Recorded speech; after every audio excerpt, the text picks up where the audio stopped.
Hello everyone, so welcome back to my YouTube channel science की पाठशाला with प्रिया। तो कैसे आप सब? आई होप आप सब बहुत अच्छे होंगे। बहुत अच्छे से आप लोग जो ये नवरात्रि के माता के दिन हैं उनको बहुत अच्छे से इंजॉय कर रहे होंगे और माताओं की कृपा आप पे बनी रहे। चलिए अब शुरू करते हैं बिना किसी देरी के। आज हमें डबल फर्टिलाइजेशन पढ़ना है एंड आप सभी को थैंक यू वेरी मच कि 500 सब्सक्राइबर्स कराने के लिए। आई नो ज़्यादा नहीं है but still thank you so much. ठीक है, तो बिना किसी देरी के आज का टॉपिक शुरू करते हैं जो है डबल फर्टिलाइजेशन। अब देखो डबल फर्टिलाइजेशन में क्या होता है। हमने इससे पहले क्या पढ़ लिया था? हमने पढ़ा था कि जब आपका जो ये एक स्पर्म है, जब वो आपका एक सिनर्जिड में एंटर कर जाता है हाँ, जब सिनर्जिड में एंटर करने के बाद पोलन ट्यूब जो दो मेल गैमीट्स होते हैं उनको सिनर्जिड के साइटोप्लाज्म में रिलीज कर देता है। उसमें से एक तो मेल गैमीट होता है, हमने पढ़ा था ना, एक मेल गैमीट एक्सेल की तरफ जाता है और उसके न्यूक्लियस के साथ फ्यूज करके सिनगैमी को कंप्लीट करता है। ठीक है, ये प्रोसेस होता है जैसे कि, और उसके बाद आपका डिप्लॉइड सेल बन जाता है जिसको हम जाइगोट बोलते हैं। ठीक है, और जो दूसरा मेल गैमेट होता है वो आपका पोलर न्यूक्ली इसकी तरफ आ जाता है। ठीक है, जो सेंटर में होता है और इसके साथ फ्यूज करके क्या बनाता है? ट्रिप्लॉइड प्राइमरी एंडोस्पर्म न्यूक्लियस बनाता है जिसको हम पेन बोलते हैं शॉर्ट में। ठीक है, तो this involve the fusion of 3 haploid nuclei. आपको पता है ना कि ये जो आपका यहाँ पे ये जो पोलर न्यूक्ली था इसमें आपके 2 न्यूक्लियस हैं और उसके बाद फिर जो वो एक मेल गैमीट है या मेल स्पर्म है जो भी है वो आपका आके फ्यूज कर जाता है इसके साथ और क्या बनाता है? आपका ट्रिप्लॉइड प्राइमरी एंडोस्पर्म न्यूक्लियस। ठीक है, और इसमें जैसा कि आपका 3 न्यूक्लियस इन्वॉल्व है तो इसको हम बोलते हैं ट्रिपल फ्यूजन। ठीक है, और 2 तरीके के फ्यूजन हो रहे हैं, एक तो आपका सिनगैमी हो रहा है और एक आपका ट्रिपल फ्यूजन हो रहा है। तो इसीलिए हम इसको क्या बोलते हैं? Double fertilization. ये एक बहुत यूनिक इवेंट होता है प्लांट्स में, फ्लावरिंग प्लांट्स में। ठीक है, अब जो सेंट्रल सेल है ट्रिपल फ्यूजन के बाद वो क्या बन जाता है? Primary endosperm cell. ठीक है, और बाद में फिर जाके एंडोस्पर्म में डेवलप होता है और जाइगोट आपका एम्ब्रियो में होता है। अब आप एक बार इस फिगर में देखिए, सबसे पहले आपका ये क्या है? जो एंटीपोडल्स थे जो डीजेनरेट हो गए थे। अब जब फ्यूजन हो जाता है ना तो ये जो एंटीपोडल्स होता है वो क्या हो जाता है? डीजेनरेट हो जाता है। तो हमने क्या पढ़ा, एक बार मैं आपको दोबारा से बता देती हूँ कि हमने क्या देखा था। हमने सिंपली देखा कि ये वैसे जो स्ट्रक्चर्स हैं ये अब डीजेनरेट हो रहे हैं। ठीक है, यहाँ पे आपका जाइगोट है 2n, ये स्ट्रक्चर बेसिकली डीजेनरेट हो रहे हैं।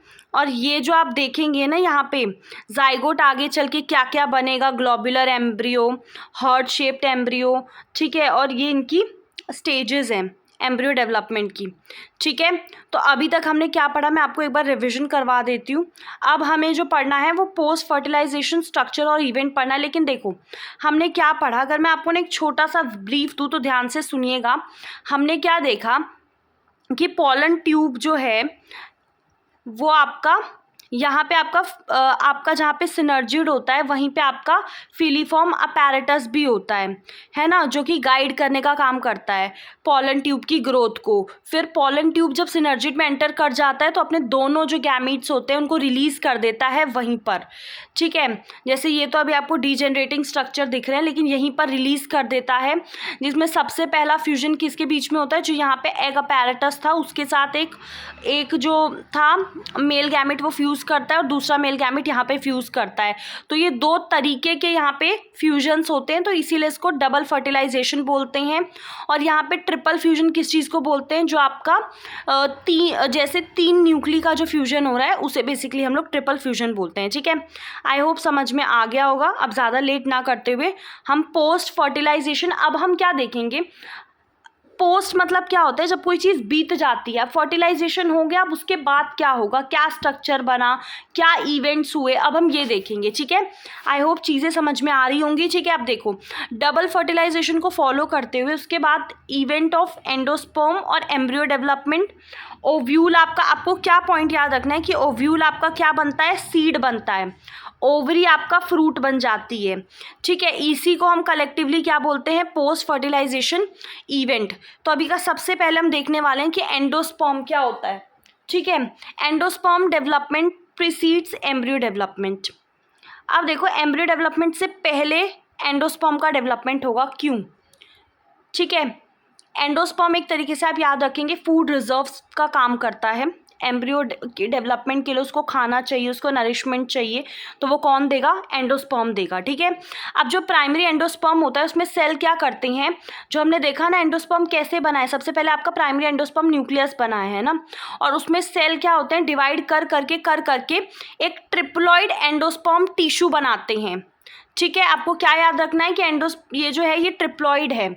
The cell of this mass are filled with, अब इसके जो सेल होते हैं ना उसमें क्या भरा हुआ होता है? रिजर्व फूड मटेरियल होता है, जो कि डेवलपिंग एम्ब्रियो को क्या प्रोवाइड करेगा? न्यूट्रिशन प्रोवाइड करेगा। ये लाइन बहुत इंपॉर्टेंट है, आपको याद होना चाहिए कि एंडोस्पर्म का क्या फंक्शन है? न्यूट्रिशन प्रोवाइड करने का फंक्शन है। ठीक है, और ज़्यादातर टाइप में जो एंडोस्पर्म डेवलपमेंट है, जो ये पेन होता है ना, मतलब प्राइमरी एंडोस्पर्म न्यूक्लियस जो होता है उसमें सक्सेसिव न्यूक्लियर डिविजन्स होते हैं, जिसकी वजह से to give rise to free nuclei. और इस स्टेज पे क्या होता है, इसको हम जब फ्री न्यूक्ली बन जाता है तो उसको हम फ्री न्यूक्लियर एंडोस्पर्म बोलते हैं। ठीक है, और उसके बाद फिर साथ साथ उसका सेल वॉल की फॉर्मेशन हो जाती है और वो सेलुलर हो जाता है एंडोस्पर्म जो है।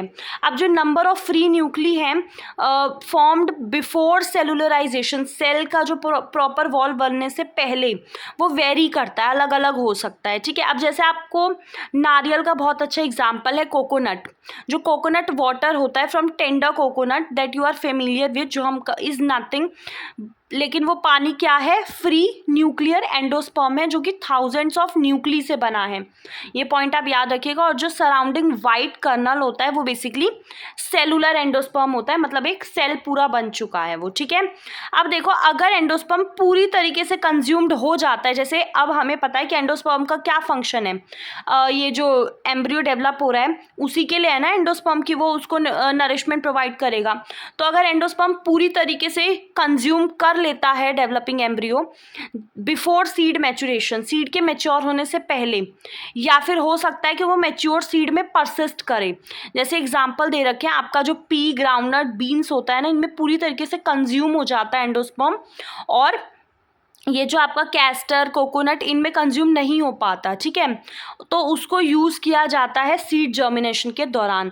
आप क्या करेंगे ना, आप स्प्लिट करने की कोशिश कीजिएगा, खोलने की, ग्राउंडनट होगा या फिर कोकोनट का फ्रूट, और उसमें ना एंडोस्पर्म ढूंढने की कोशिश कीजिएगा। ठीक है, कि परसिस्टेंट है या नहीं बचा। अब यहाँ पे जो आपको साइड में ये फोटोज़ दिख रहे हैं, ये बेसिकली क्या है, ये जो ये वाला है, ये एक टिपिकल डाइकॉट एम्ब्रियो है। ठीक है, और ये जो है ये आपको ग्रास का दिख रहा है। ठीक है, हमें अब एम्ब्रियो के बारे में जानने वाले हैं, तो आइए बिना किसी देरी के इसको भी आज 2-3 टॉपिक कर लेते हैं। ठीक है, अब देखो एम्ब्रियो कहाँ पे डेवलप होता है, सबसे पहली चीज़, ठीक है, माइक्रोपाइलर एंड पे। ठीक है, हमने एम्ब्रियो सेक का स्ट्रक्चर प्रॉपर देखा था, आई होप आपने देखा होगा। ठीक है, जहाँ पे आपका जाइगोट सिचुएटेड है। ठीक है, ज़्यादातर जाइगोट जो है divide only after a certain, मतलब देखो कुछ एंडोस्पर्म बन जाएगा तभी ये डिवाइड करना शुरू करेंगे, क्योंकि डिवाइड करने वरने में एनर्जी लगेगी, कुछ नरिशमेंट इनको चाहिए, तभी उसके बाद करेंगे। ठीक है, तो ये एक तरीके का अडेप्टेशन है, ये प्रोवाइड करने के लिए कि जो एम्ब्रियो डेवलप हो रहा है उनको प्रॉपर न्यूट्रिशन मिले। ठीक है, हालांकि जो सीड हैं इसमें भी डिफ़र करती हैं। The early stages of embryo development are similar, जैसे स्टार्टिंग के जो स्टेजेस होते हैं ना एम्ब्रियो डेवलपमेंट के, जो ये स्टेजेस होते हैं इनको एम्ब्रियोजेनी बोलते हैं। ठीक है, और ये आपका मोनोकॉट और डाइकॉट दोनों में सिमिलर होता है। ठीक है, अब जैसे आप फिगर 1.3 देखेंगे जिसमें आपको डाइकॉट का एम्ब्रियो दिखाया हुआ है, आई थिंक ऊपर है। ठीक है, जो हमने अभी देखा था ना, सबसे पहले zygote give rise to pro embryo, उसके बाद फिर globular, heart shape and mature embryo. ठीक है, अब एक टिपिकल जो डाइकोट एम्ब्रियो होगा उसमें क्या क्या चीज़ें होंगी, एक तो एम्ब्रियोनल एक्सिस होगा और 2 कॉटिलिडॉन्स होंगे। अब सबसे बड़ी चीज़, the portion of embryonal axis above the level of cotyledons, जो कॉटिलिडॉन्स के लेवल से ऊपर जो होगा ना पोर्शन एम्ब्रियोनल एक्सिस का, उसे हम क्या बोलेंगे, एपिकोटाइल। एपिकोटाइल में क्या याद रखने वाला होता है कि जो कॉटिलिडॉन्स के लेवल से ऊपर होता है ये। ठीक है, विच टर्मिनेट्स विद द प्लूम्यूल और स्टेम टिप, जो खत्म किस पे होगा, स्टेम की टिप पे। ठीक है। और एक सिलेंड्रिकल पोर्शन होता है कॉटिलिडॉन के नीचे, जिसे हम क्या बोलते हैं, हाइपोकोटाइल, जो बेसिकली लोअर एंड में, जो आपने रेडिकल देखा होगा, जो बेसिकली रूट टिप होता है, ठीक है। और रूट टिप आपका किससे कवर्ड होता है, एक रूट कैप से। तो लेट अस एक बार इसको देखने की कोशिश करते हैं। अब जैसे ये वाली चीज़ देखिए आप यहाँ पे, ये आपको कॉटिलिडॉन्स दिख रहे हैं, तो ये कौन सा वाला है, डाइकॉट है, 2 कॉटिलिडॉन्स दिख रहे हैं, और ये आपका प्लूम्यूल है, ठीक है। तो हाइपोकोटाइल क्या होता है, कॉटिलिडॉन्स के लेवल से नीचे होता है जो, और एपिकोटाइल क्या होता है, जो एपिकोटाइल हमने देखा जो उसके लेवल से ऊपर होगा वो एपिकोटाइल होगा, और जो नीचे होगा वो आपका हाइपोकोटाइल होगा, ठीक है। तो इसमें आपको साफ साफ इसमें दिख रहा है प्लूम्यूल, ये वाला पोर्शन, ठीक है। और फिर इसमें रेडिकल जो नीचे जाके ये क्या बनेगा, रूट वगैरह बनाएगा, ठीक है। अब इसके बाद अगर आप एम्ब्रियो मोनोकॉट का देखेंगे, ठीक है, जो जिसमें सिर्फ एक ही कॉटिलिडॉन होता है, हमें पता है कि मोनोकॉट में एक ही कॉटिलिडॉन होता है, ठीक है। ग्रास फैमिली में क्या होता है, बेसिकली कॉटिलिडॉन को ही हम लोग स्कटलम बोलते हैं, इसमें कन्फ्यूजन बहुत होता है, स्केटलम या इसकी जो भी इसको बोलते हैं, ठीक है।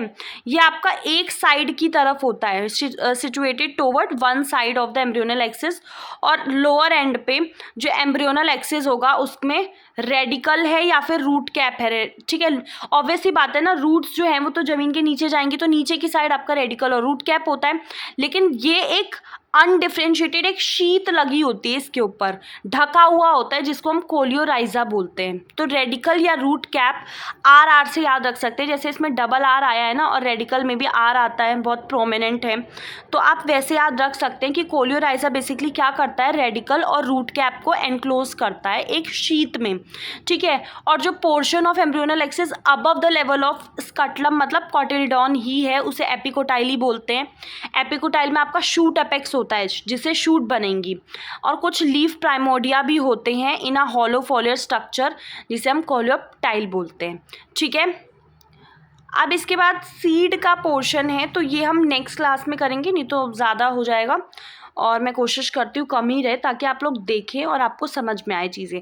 So thank you so much, अपना ध्यान रखिएगा, बहुत अच्छे से पढ़ाई कीजिएगा, और चैनल को सब्सक्राइब करना मत भूलिएगा। Thank you.